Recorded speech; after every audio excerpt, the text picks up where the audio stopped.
18 hours out. Destination unknown, a military secret. The largest overseas expedition ever guarded by the Blue Ensign of the American Navy.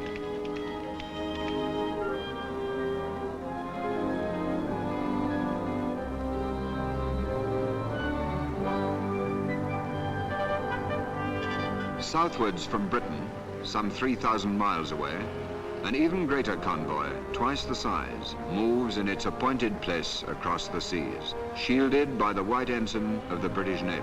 Destroyers in close support, cruisers on the flanks, and beyond the horizon, the battleships. From the decks of aircraft carriers, and from the shore, planes of the Fleet Air Arm and Coastal Command patrol the skies and search the seas, advance outposts of an elaborate protective screen. East-northeast, the American convoy. Southwest by west, the British. Nothing like these two armadas had disturbed the waters since the world was made. This is a combined operation. An operation that began some 4 months earlier in Washington, D.C. The President of the United States welcomed the Prime Minister of Great Britain. The gravity of the moment had brought them together. The lights burned all night that night in the White House, where the two leaders met with their combined chiefs of staffs. For this was the picture taking all too definite form in the minds of the civil, military, and naval leaders now locked in secret conference. Two Axis spearheads were headed east. In the north, von Bock was hewing his way through the Ukraine to the Caucasus. In the south, Rommel was driving toward the Egyptian border.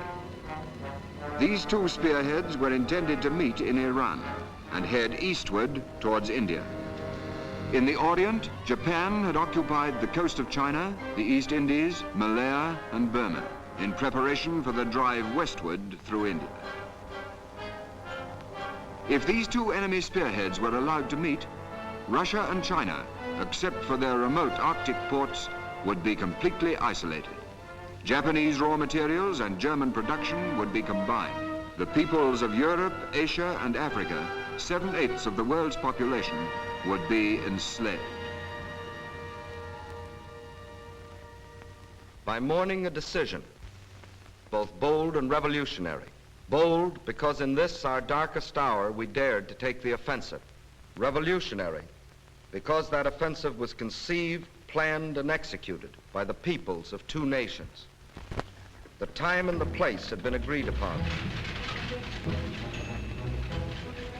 The code name for the combined operation was Acrobat. The two great elements were time and secrecy. 125 days in which to plan and launch an offensive from bases 3,000 miles apart. An operation involving hundreds of thousands of American and British soldiers and sailors. Millions of American and British working men and women. Only by whose combined efforts could the plan become a reality, but from whom the plan itself must be kept secret. A few score men, no more, knew in its entirety the plan for this greatest of combined operations.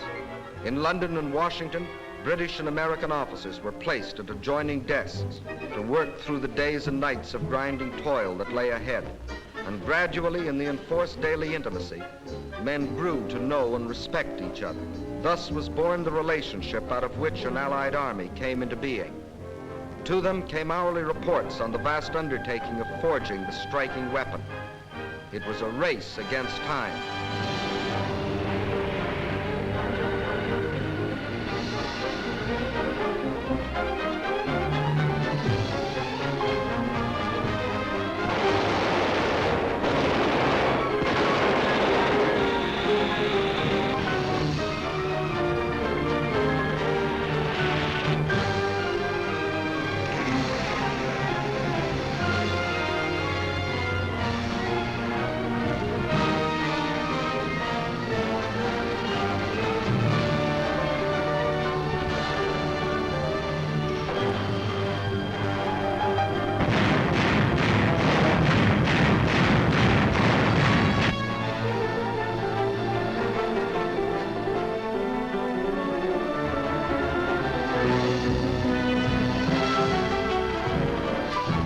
the United States, men and supplies poured eastward toward the Atlantic seaboard.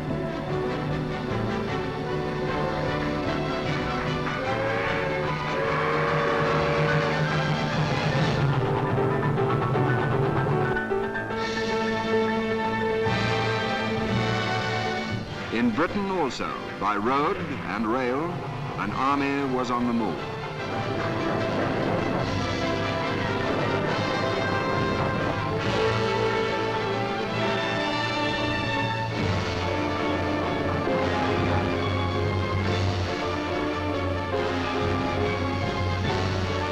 By day and night, the dockers worked. Records were broken in tonnage put aboard in one ship. For every soldier, British and American, 10 tons of equipment.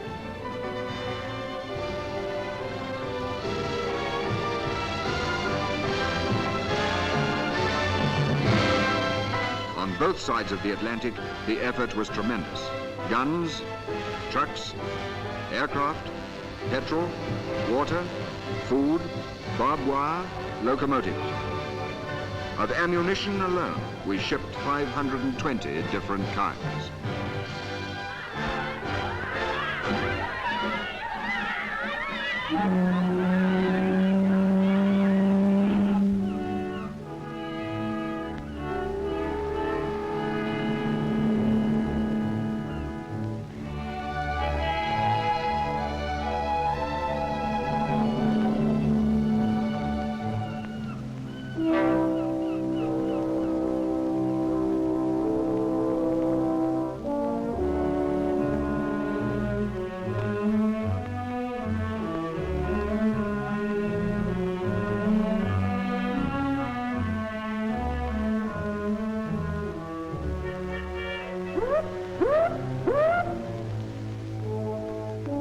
And every ship sailed on time and in absolute secrecy.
And the convoy continued its hidden way. My name's McAdams, Joe McAdams, Kansas City, Kansas, private first class. I was on one of those ships you're looking at, part of the biggest show on earth and didn't know it. Too darn many ships to see all at once. Well, we'd been hollering for action. Now we were going to get it, but we didn't know where. Norway, France, Italy, China.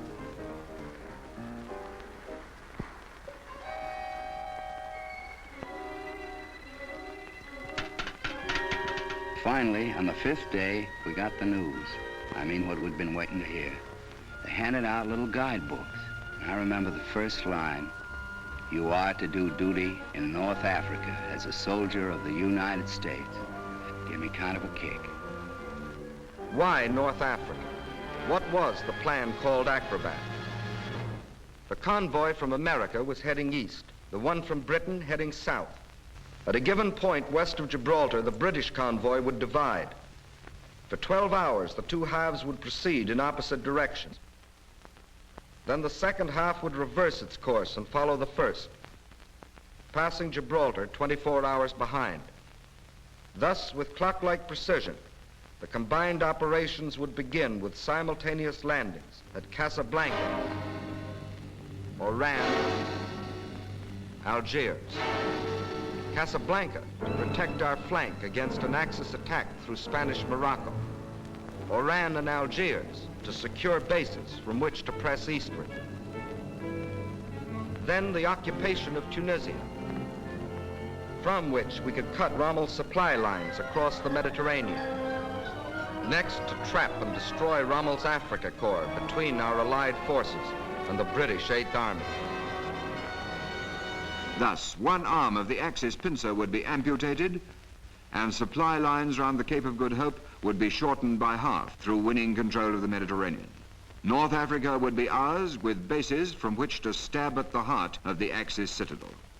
Those were the main objectives of the plan called Acrobat. In both convoys, the men kept fit, now knowing the task that lay ahead. For most of them, this voyage was a new experience. They'd never been so far from home before. That's certainly true of me.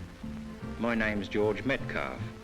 I was a greengrocer in Civvy Street. We had a shop a long time. Only we're a military family, really. My dad was at Passchendaele and I was at Dunkirk. Never met such a collection of blokes as we got on this ship. Chaps from Glasgow, New York, London, Melbourne, Cape Town, Montreal, Chicago, Birmingham, Wellington, Bethnal Green, the whole issue. I reckon it's about time this team of internationals got cracking. When I was peeling spuds just now, I made up quite a letter to my girl, all about the way these ships zigzag and about flying fish and whales. Of course, we haven't seen any yet, but I reckon she'll like to know I'm enjoying myself. And now I got something else to tell her too. The best news for a long time. They just put it up on the ship's board.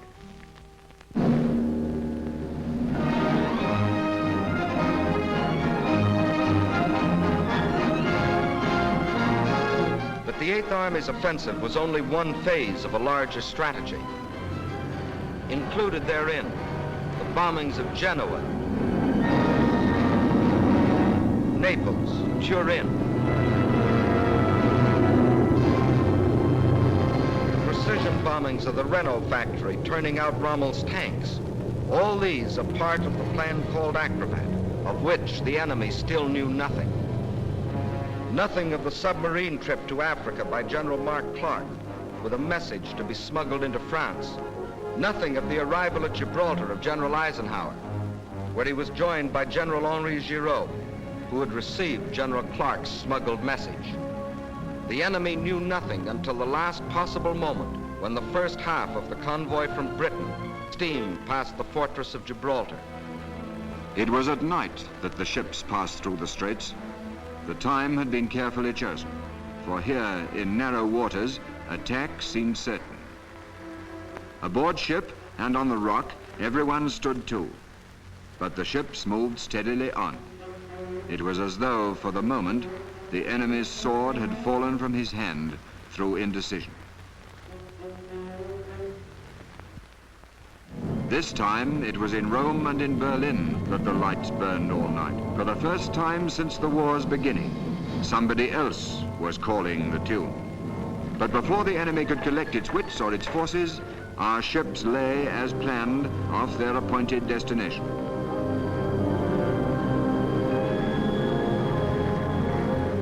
Events planned 4 months earlier moved to a climax. Off Casablanca stood the convoy from America. To the troops aboard spoke their commander, General Patton.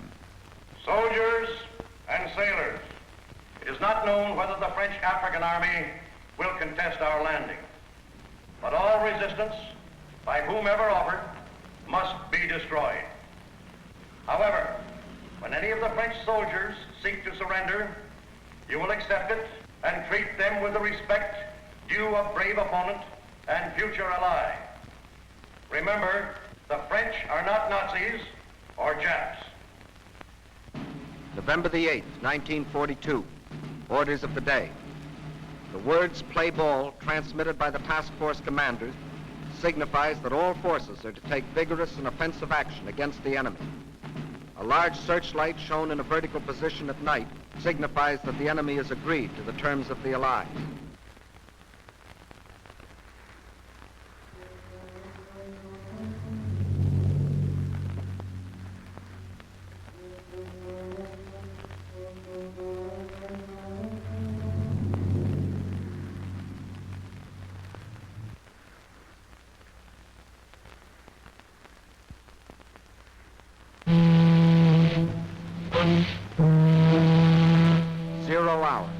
From America, the President broadcast by shortwave. We do not want your land. We fight a common enemy. From London, General Charles de Gaulle. Do not resist. From Gibraltar, General Giraud. We welcome the Allies to French soil. How would these pleas be answered?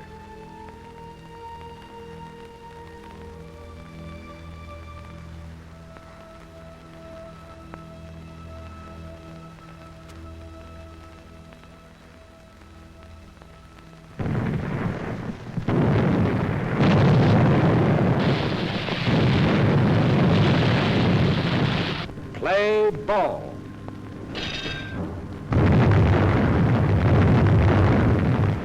Fight was on at Casablanca. Meantime, at Algiers, our landing craft also met fire from shore batteries, which were soon silenced by ships of the British Navy.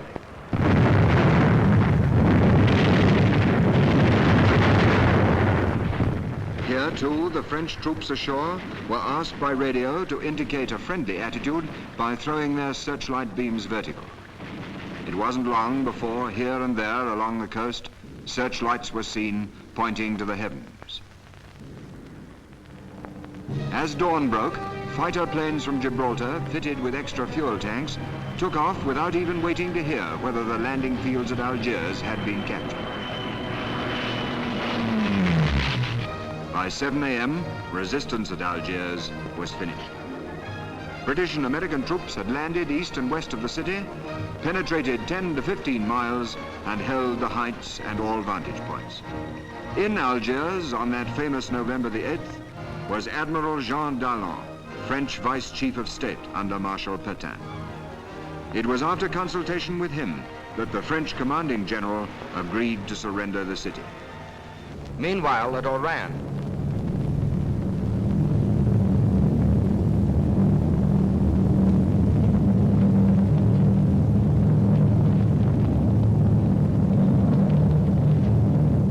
American paratroops and airborne infantry, flown from Britain 1,500 miles away, had landed to capture airfields, while other American troops had poured ashore on the beaches, protected by the British Navy. Here, as in Algiers, the fighting lasted for only a few hours, but at Casablanca, the battle still raged.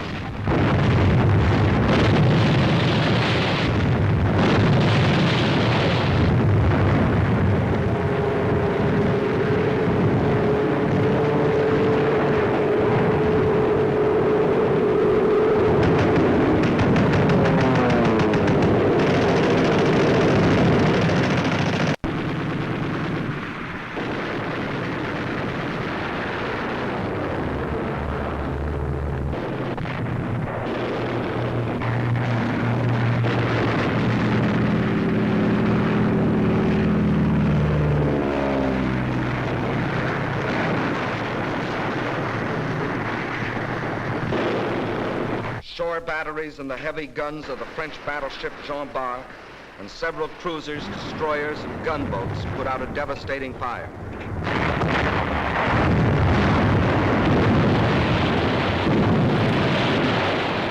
Gunnery from American ships, coupled with precision bombing, silenced those guns.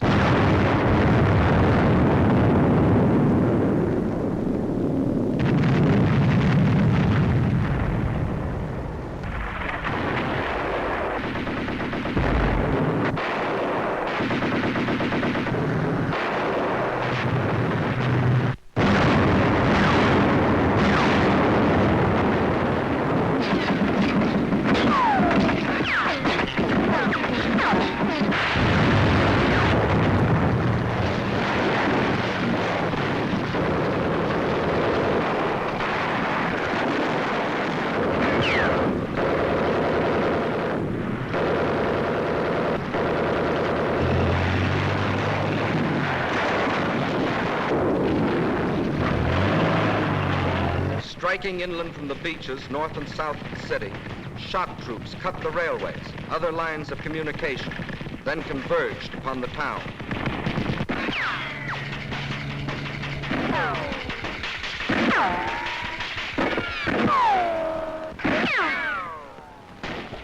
2 days later, the Germans invaded unoccupied France, whereupon Admiral Darlan, declaring Pétain a prisoner of the Axis and himself chief of state, ordered the cessation of hostilities.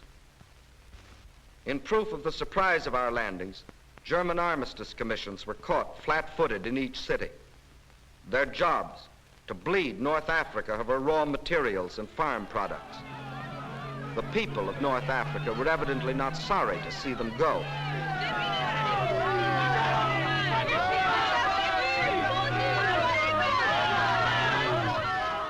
Events moved swiftly. To Algiers came General Anderson, commanding the British First Army. General Giraud took command of the French land forces. United under General Eisenhower, they were ready to take the field. Once more, the tricolor, the Stars and Stripes, the Union Jack flew side by side.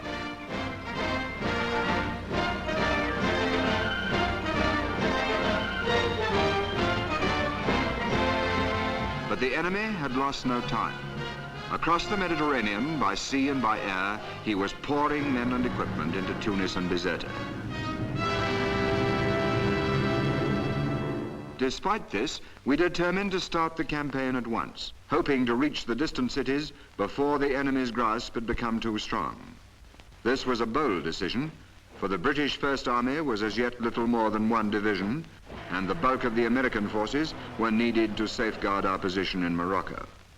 We had other disadvantages. Roads were poor. Railways inadequate.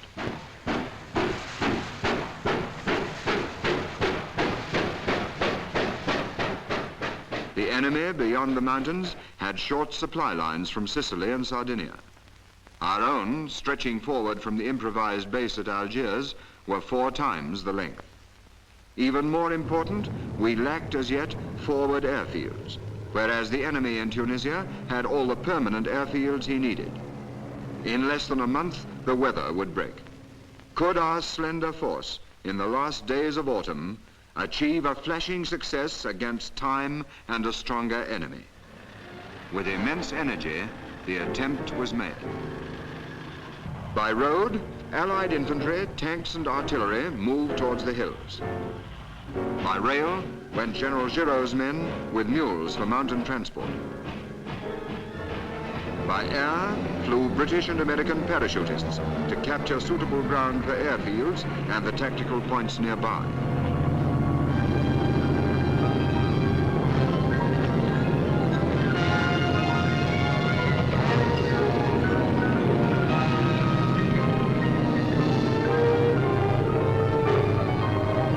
By sea went commandos to Bougie and Beaune, the latter 300 miles to the east and only 60 miles from the Tunisian border. Here, the airfield which our parachutists had taken was already under attack from the Luftwaffe.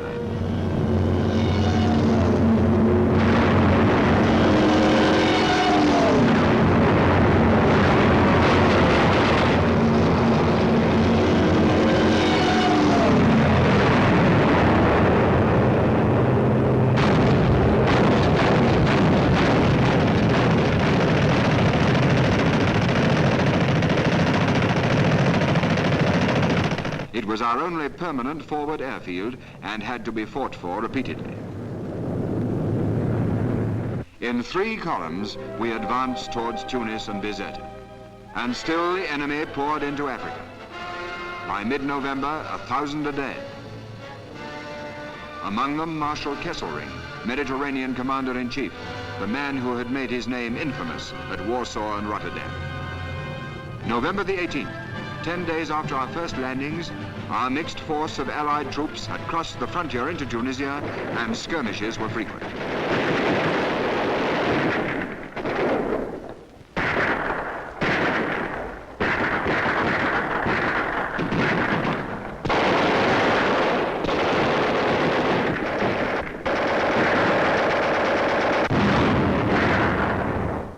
On we went, Small units of French, British, Americans held up here, gaining there, fighting Rhodes as well as Germans, but pushing on.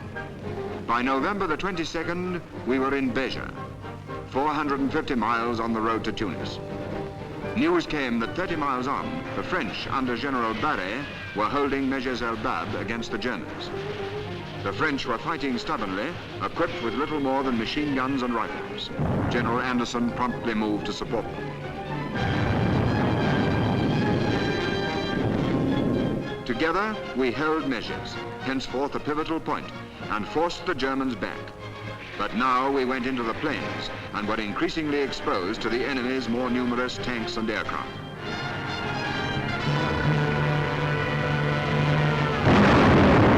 November the 25th, the first real tank clash.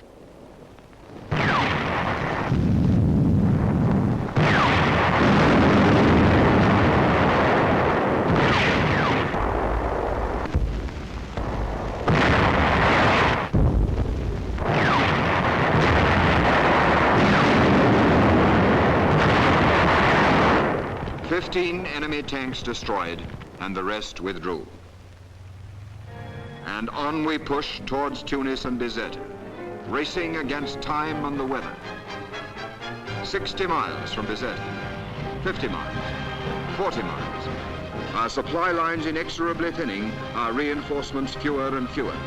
30 miles from Bizerte, 20 miles, 18 miles from Tunis, 16, 15, and from the hills, our patrols saw the city. But now the enemy attack rose to a crescendo.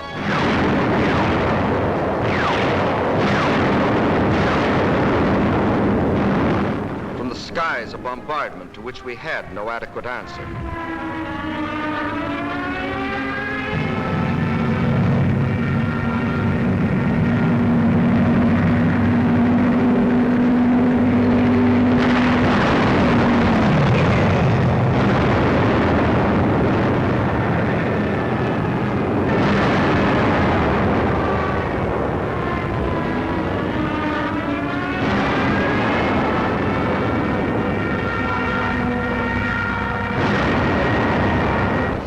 Supplies were far outrun, our casualties heavy.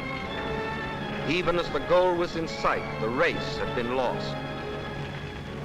This first thrust, this adventurous gamble had failed.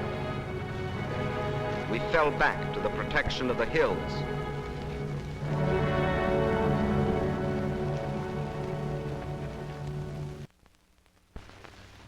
But even as we withdrew to regroup our forces, we encountered a new enemy. Winter was upon us. Our hastily improvised airfields were flooded, our planes earthbound.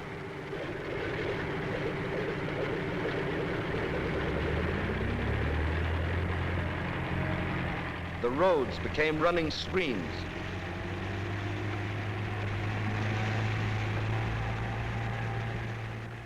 Our tanks immobilized.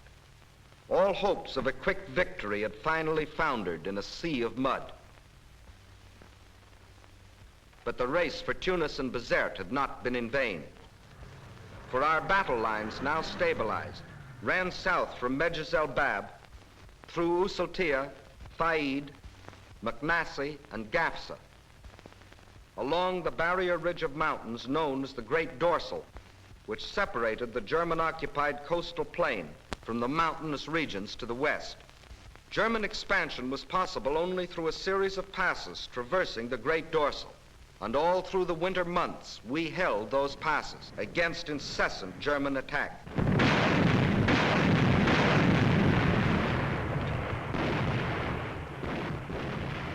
This was the period referred to by the world as one of military inactivity.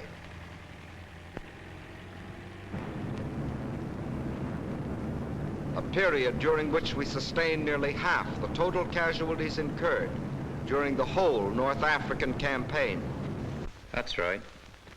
When you read in your papers about lulls that don't apply to George Metcalf and the poor bloody infantry, never did.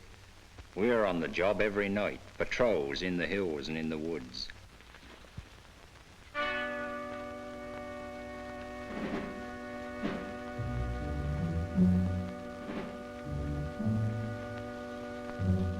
off we go with some Brens and Tommy guns and a few Mills bombs, and if we're lucky, we scupper a few Jerrys and bring a few prisoners in. Old Fred Parker's the best. He was a poacher. That's second nature to old Fred.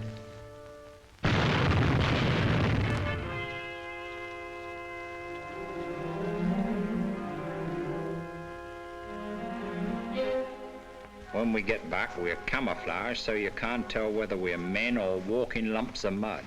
We picked up about half Tunisia when we got back this morning. We just about scraped it off when we had to go out again at dusk and pick up the other half. Great life. You'd think mud would be different in Africa. Different from France, say. Old Fred says it weighs heavier here and don't smell the same, but me, I can't tell any difference. It turns white bread into brown just like the other stuff. Keeping the automatics and rifles clean is the worst. Old Fred's only got about half the tail of his shirt left. There's one thing we do thank God for, the mules. Fancy that, mules. If it wasn't for the mules, we'd just about starve. Not that we eat them, I don't mean that, but they bring up the rations, see? Nothing but mules or eagles could ever get here. Mud, just mud. I told my girl I'll stick to her like mud, and I can't say more than that. Whenever the fields were dry enough, our planes took off to tackle the Luftwaffe. Though still outnumbered, in 4 weeks they shot down 241 enemy aircraft, for a loss of 89 of our own.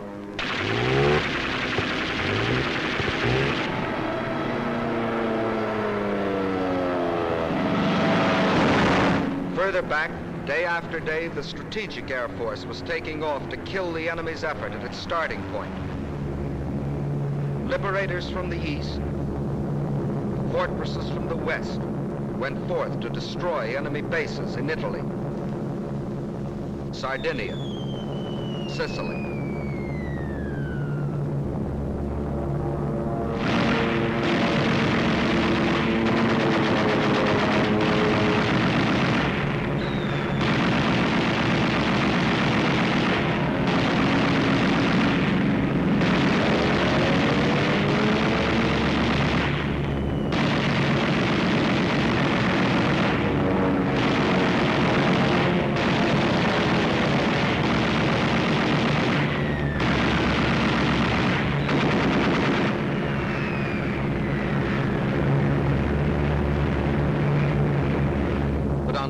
No offensive could be launched until spring. Against its coming, there was to be, on either side of the great dorsal, a building up of power.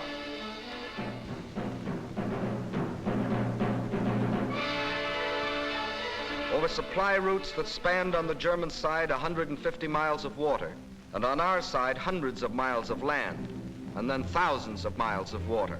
The longest assembly lines in the world were in operation, from the factories of the United States and Britain, from Birmingham to Algiers, from Detroit to Iran, from Manchester, Los Angeles, from Leeds, from Pittsburgh to Casablanca.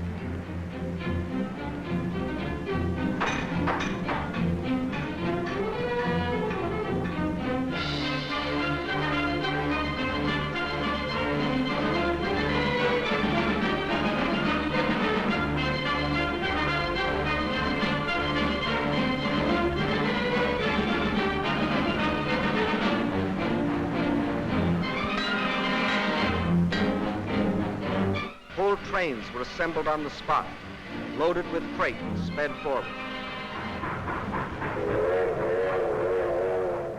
The South Atlantic became an airway as well as a seaway.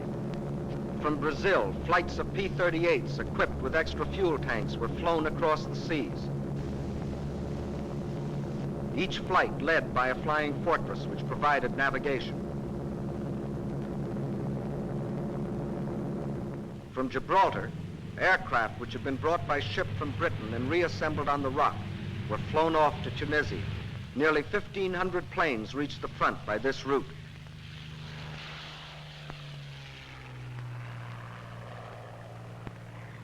Roads to the front were being built where none before existed.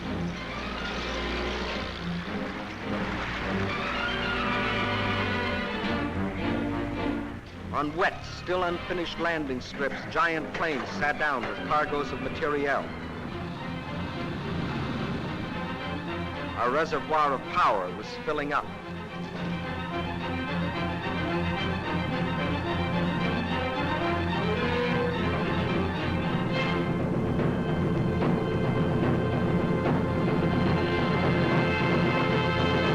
Tunisia was to be the theater of a major campaign, a campaign to be fought where Scipio had fought, and Hannibal, where already 3 times in history great armies had been destroyed between the mountains and the sea. These hills and plains were again to echo to the tempest of battle. Not now the trumpeting of elephants, but the crash of tanks and artillery. Not now an empire, but a way of life at stake.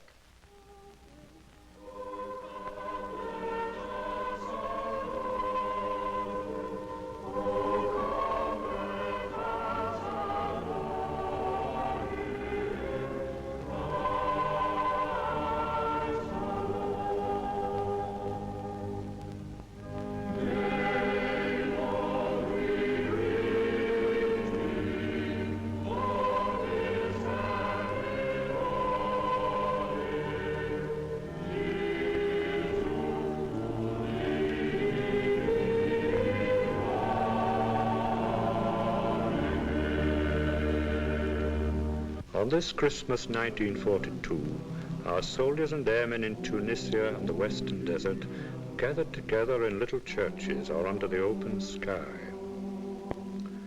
And doing so, they thought of their homes and loved ones, hundreds or thousands of miles away. Our soldiers' thoughts were of New York and the Middle West, of the cities and villages of France, of the plains and hills of India, of homes in Cape Town and the African veldt, or among the snows of Canada, or in the Christmas sunshine of New Zealand and Australia, and among the fog and rain of London and Edinburgh. And they thought of their comrades who had already been killed, and of the cause for which they had been killed, the cause that had brought all of them across the seas to fight, the cause of liberty and tolerance and dignity and peace, and of how the horizon was brightening a little as though a new day were being born.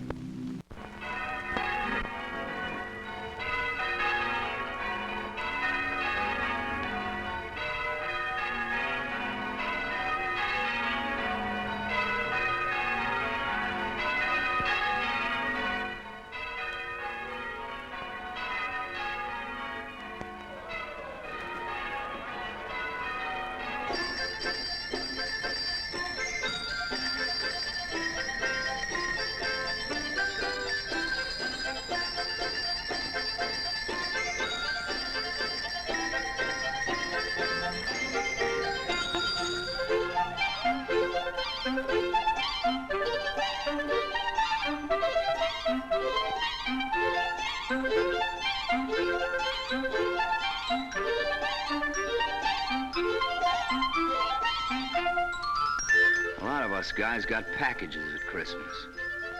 You know what was in mine? Stuffed dates. Stuffed dates in Africa under the date palms. Can you beat that? One good thing about Christmas, you may get homesick, and we did, but you also get Christmas dinner.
everybody fed well at Christmas,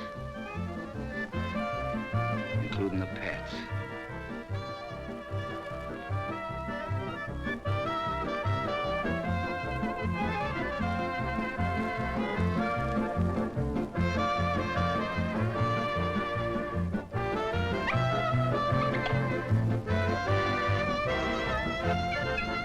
Along about now, we began to take notice of the kids.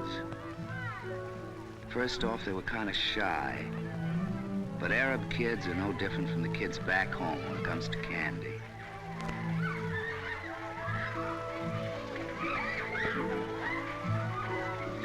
A lot of them looked about half-starved. The Germans had picked the land clean. So we gave half our milk ration to the Red Cross. They ladled it out.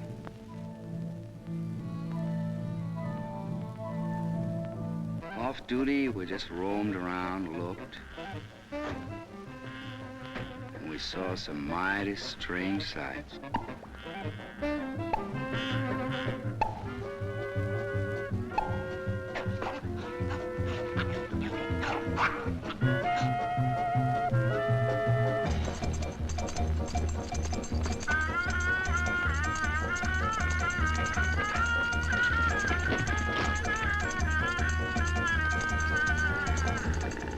What the Moorish girls looked like behind the veils.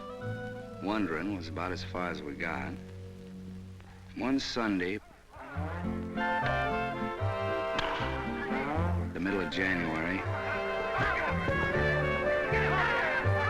we were hanging around, catching up in the news from home, when we were rooted out for assembly.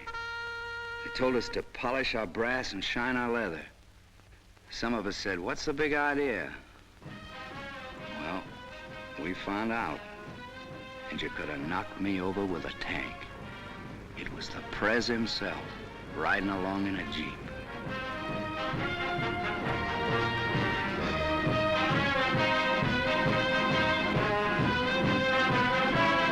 When we saw Mr. Churchill come in, not puffing his cigar, we knew something big was cooking.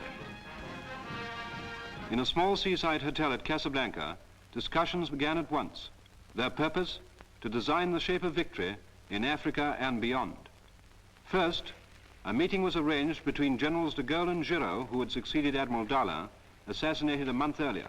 Out of the meeting was to grow the union of the fighting French, who had never lost hope, and the French for whom hope had been reborn.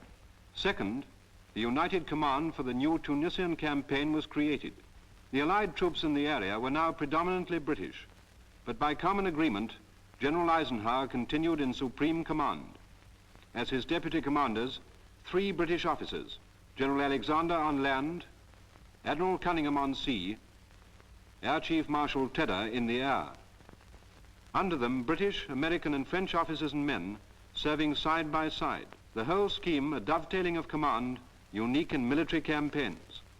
Third, we fixed the terms which would end the fighting. Unconditional surrender. Of all these decisions, our Russian and Chinese allies were kept fully informed. The conference ended, Mr. Churchill flew on to Tripoli to greet the victorious 8th Army and explain its vital part in forthcoming events. For the decisive hour was at hand. Battle lines were drawn. In the north stood the British First Army. In the center, General Giraud's French troops. In the south, the Americans. Further south, a small group of fighting French had completed its historic 1,500-mile march and taken up positions on the left flank of the British 8th Army, which faced the formidable Mareth line, behind which barrier Rommel's army, after its long retreat, had entrenched itself. Tunisia was gray with German troops. 15 full divisions.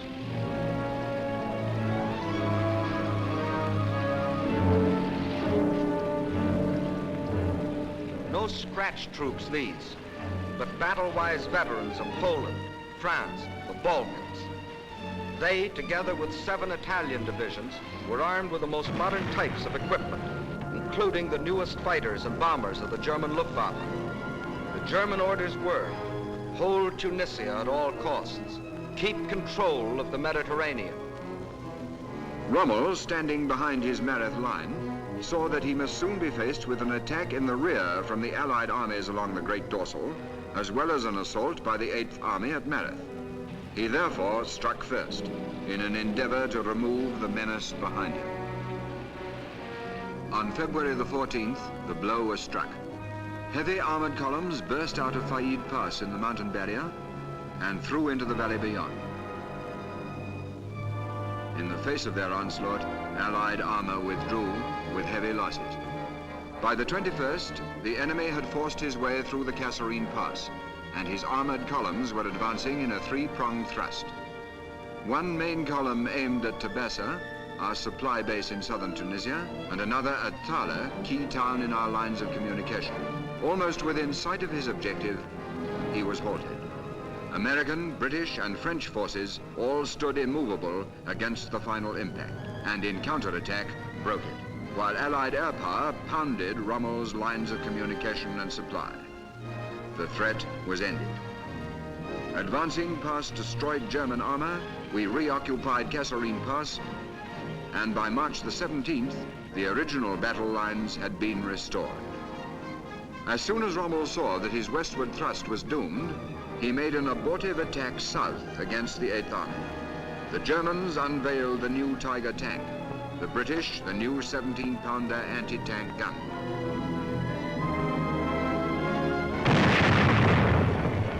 "52 Tiger tanks were left burning hulks.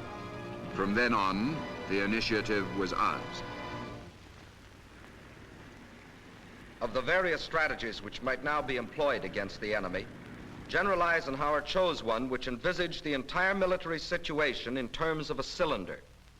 The western wall, Allied land forces along the Great Dorsal. The northern and eastern, Allied air and sea power concentrated in the Mediterranean. The seaports of Tunis and Bizerte were to act as the intake valve, through which those enemy troops that escaped the devastating attacks of planes and submarines based at Malta were to be sucked into the cylinder. At the bottom of the cylinder stood the powerful British 8th Army to serve as the piston, which in its upward stroke would push the enemy into an ever smaller space. Still in possession of the enemy were certain high hills to the west of Tunis and Bizerte. Their capture was an essential part of the entire strategy, for these hills were the spark plug, which, when the piston had forced the enemy into a state of high compression, would explode the combustible mass. That was the final strategy. To succeed, perfect coordination would be necessary between land, sea, and air forces. The Northwest African Air Force, commanded by General Spaatz, was divided into 5 major groups, of which 3 were combat. The Strategic Air Force, under General Jimmy Doolittle. These were the big boys, the long-range bombers, pounding away at enemy bases and shipping.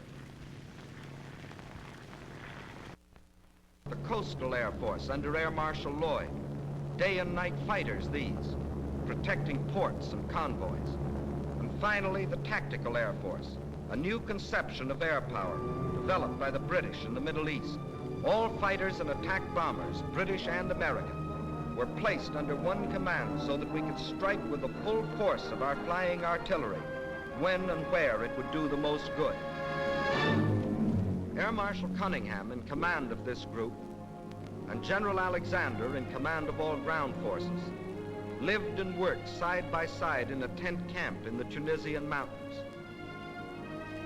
Theirs was a complete partnership, and in it lay the pattern of ultimate victory. By the middle of March, the stage was set. The first move was up to Air Marshal Cunningham.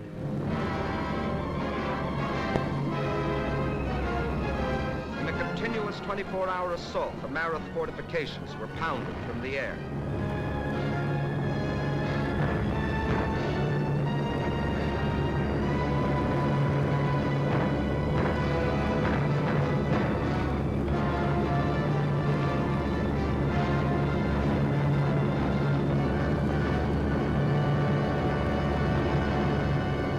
Then General Alexander gave the signal for the piston to begin its upward stroke.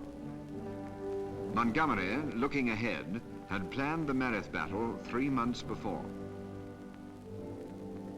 he would strike after a barrage and in moonlight, as at El Alamein. But simultaneously, he would begin an outflanking movement on the left. The frontal blow had to cross a gorge, the Wadi Zigzag, and create a bridgehead under cover of which tanks and artillery could cross the Wadi before the enemy's counterattack in force could be made. 3 days before the attack, it rained heavily.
Next morning, our men were holding on like bulldogs.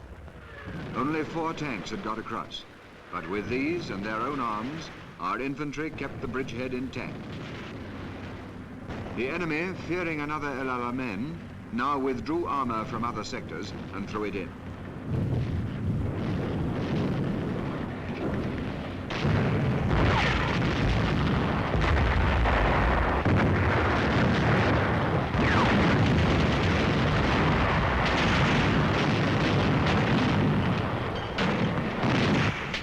Whilst this battle raged, our outflanking left hook by General Freyberg and his New Zealanders, reinforced by the 1st Armoured Division, was racing across 150 miles of desert towards El Hama. The blow was now struck by 50,000 men on the ground and by bombers, fighters and tank busters from the air.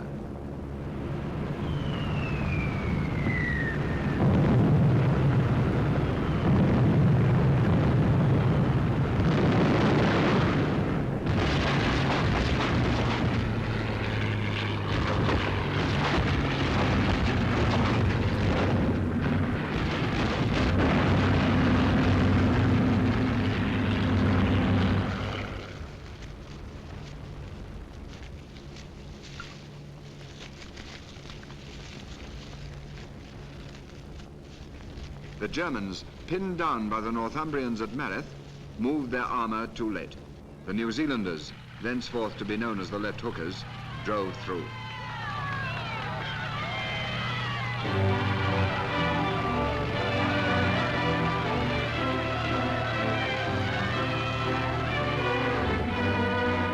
The Mareth line had been turned. The piston was on the move. Its speed made possible by the feats in road building of the South African engineers.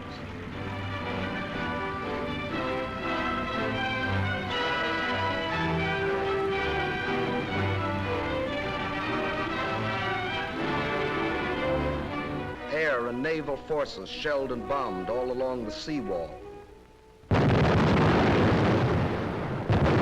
Our fighters struck at their transport planes, still pouring men in through the intake valve, knocking them out of the sky by the hundreds.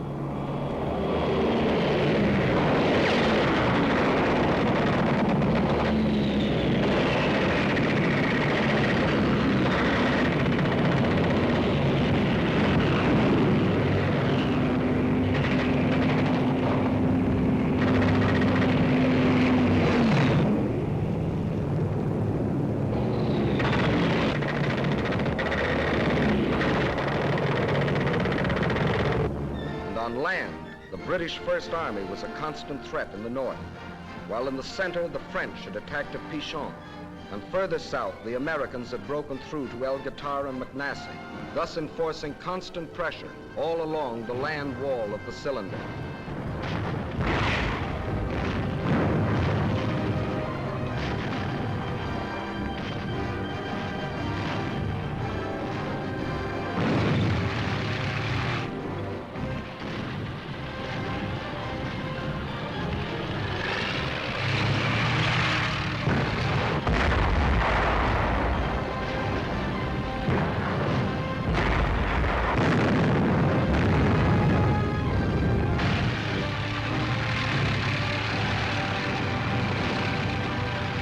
April the 7th, and American patrols of light tanks striking eastward met patrols of the British 8th Army advancing northward. We got quite a bang out of meeting these guys. 2,000 miles they'd come, fighting all the way. Yes, sir, we got a real bang out of it. These are the guys that broke the back of the Africa Corps.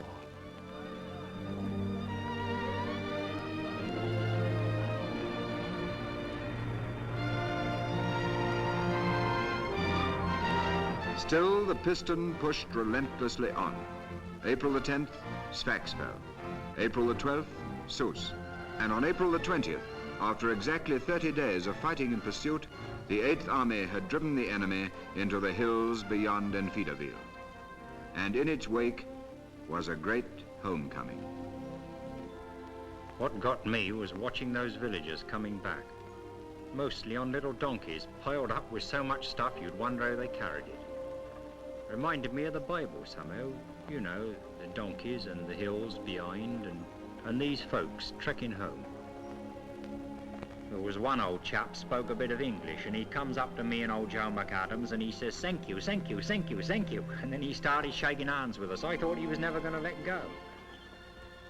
And as we watched him going down the hill, Joe says to me, he says, "You know, George, I had a buddy killed the other day and I was pretty sore about it. But now all these poor devils coming home gives the whole thing a kind of a meaning." Well, then when we went down to the village, it was just the same down there. Little Jewish boys taking off the yellow stars they'd been made to wear as if they was lepers. And then our army doctors attending to the women and the youngsters, just as if they was on the panel back home. I certainly felt less browned off. I certainly did. The rapid advance of the 8th Army had left the American divisions at McNassie and El Gatar far behind the battle area. General Alexander now switched these divisions to the north. This remarkable 200-mile march across the heavy traffic streams of the First Army's lines of supply was accomplished without once interrupting the eastward flow, and this in complete secrecy.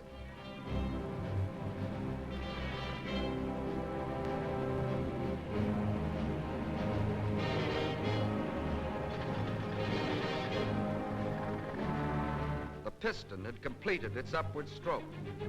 The desired state of enemy high compression had been achieved. Now to capture the spark plug, the vital hills west of Tunis and Bizerte. This led to a number of major battles, of which 5 were typical. Hill 609, Longstop Hill, Gubalat Plain, Jebel Mansour, and Takruna. The 8th Army struck at Takruna. The French 19th Corps attacked Jebel Mansour.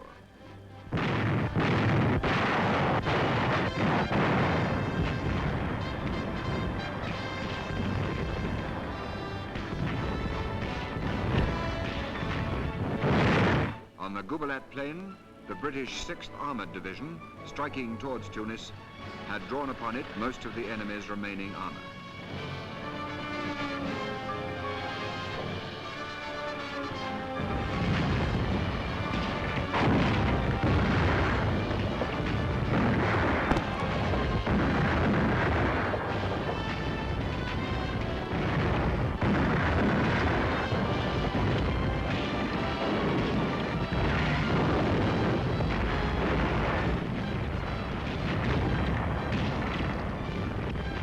In 3 days of struggle, our main purpose was accomplished, the drawing to this battlefield of von Arnim's tanks and guns and their destruction. Meantime, the British 78th Division was pressing the attack on Longstop Hill.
For 12 days, the hills echoed with gunfire.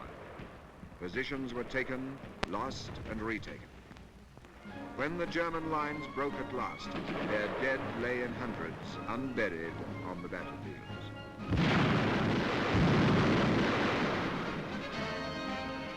As our infantry went forward, engineers and pioneers built roads across the mountaintops for vital supplies to reach them.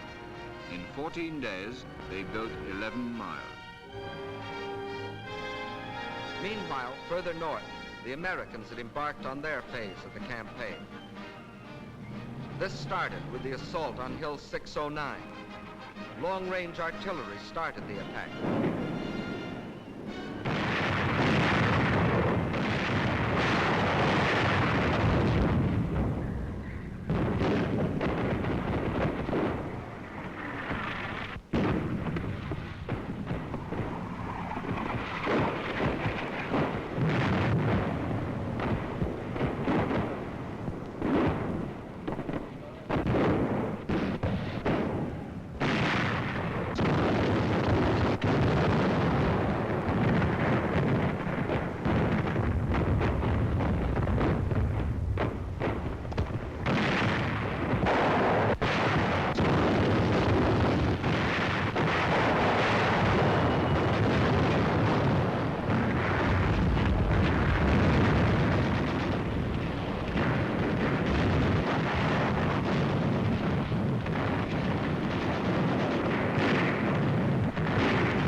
All batteries, left 8.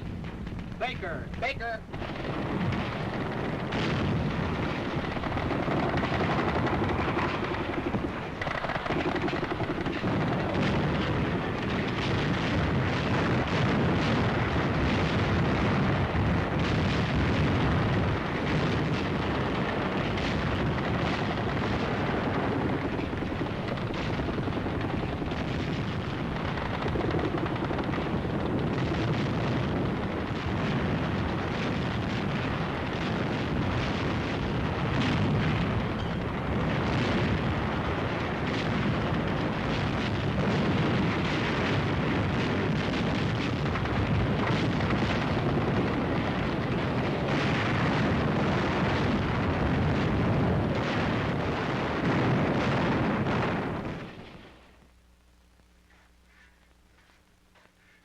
We took Hill 609.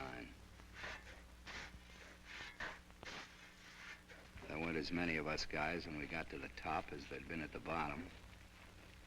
But we took it. Thus, one by one, von Arnim's strongholds in the mountains fell. The Germans had been outfought. Now they were to be outwitted. General Alexander knew their fear of the Eighth Army. So he reinforced that fear with heavy bombardments and local attacks from Montgomery's front. At the same time, he secretly transferred the 4th Indian and the 1st and 7th Armored Divisions from the 8th to the 1st Army in the north, whence the main attack was to come. The spark plug was ours, and we were now ready to explode the combustible mass. Now to pour on the power. Now to give the apostles of power an education in the use of it.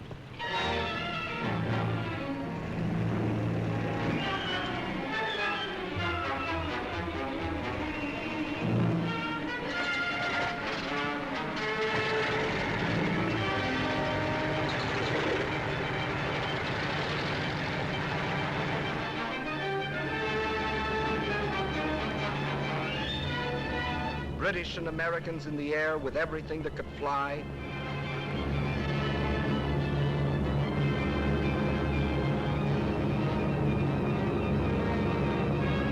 British and Americans on the ground with everything that could shoot.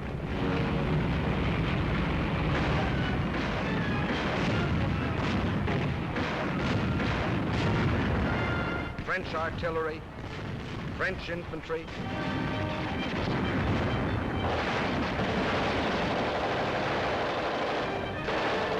The British Navy.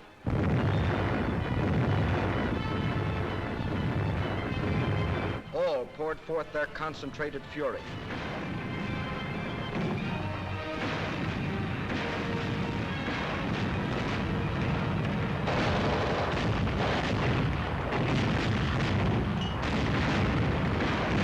This was blitz warfare such as the inventors of the blitz had never dreamed of.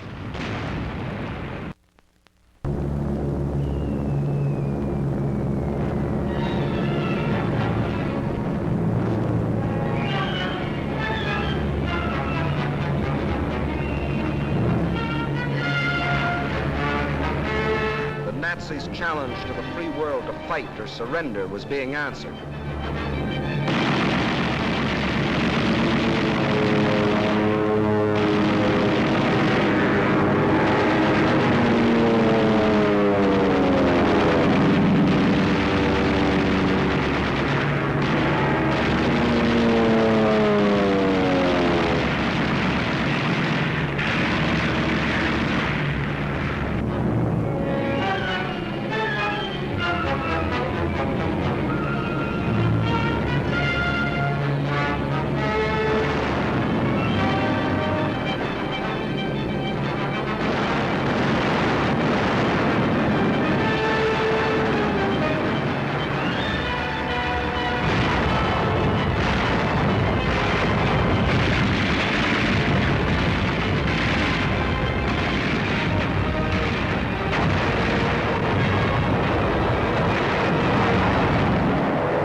After only 8 hours fighting, the hard crust of German resistance was shattered.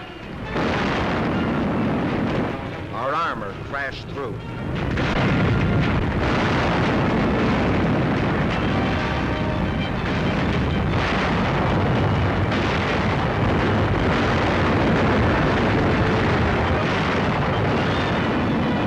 The Americans blitzed their way into Bizerte. The British smashed right through the center to capture Tunis. Then a British armored column crashed across the neck of Cape Bon to Hammamet. Another British column raced around the tip of the cape to prevent any evacuation. The whole Axis mass was split into 4 segments. The end came quickly. By tens, by hundreds, by thousands, they came. On foot, in trucks, and behind their bands.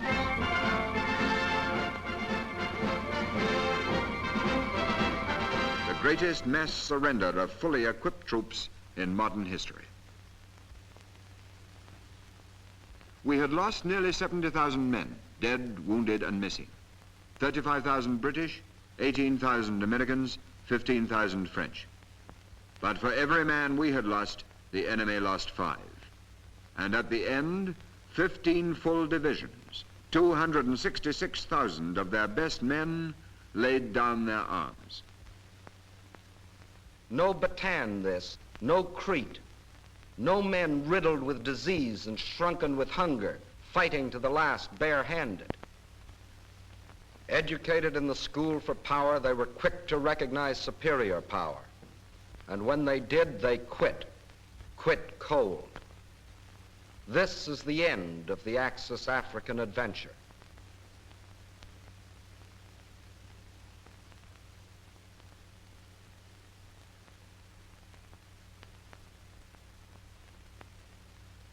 After all the racket, seems funny, don't it, Joe?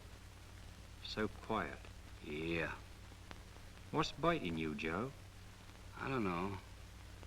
I can't help thinking all the hard work that went into those burnt-out tanks and half-tracks and airplanes. Gone for nothing. Had to be done. Oh, sure it did.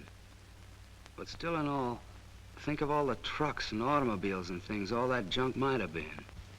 I know. Bloody shame. Just because he was told that he was a Superman. Well, he never figured things out for himself.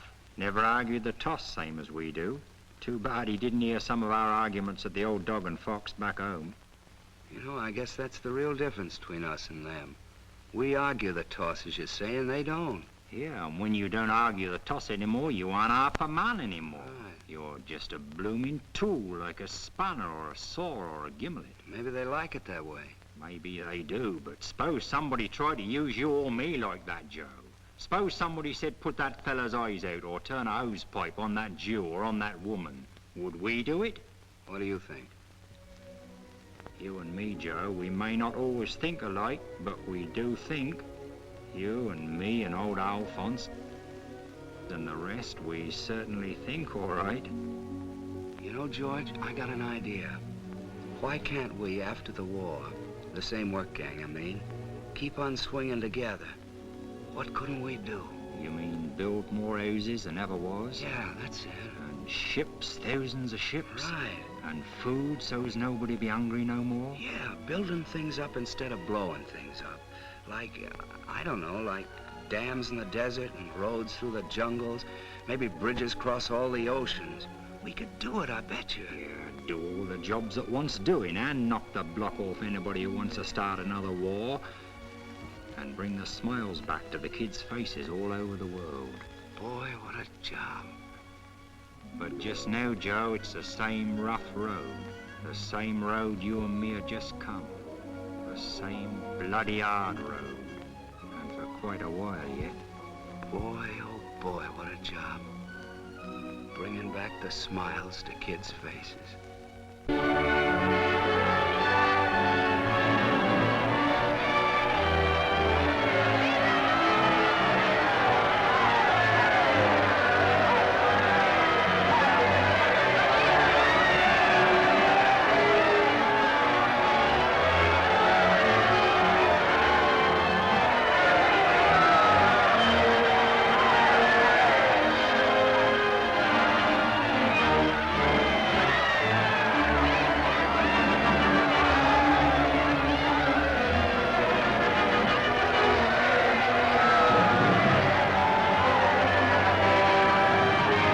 Africa is free, and Europe that much nearer freedom.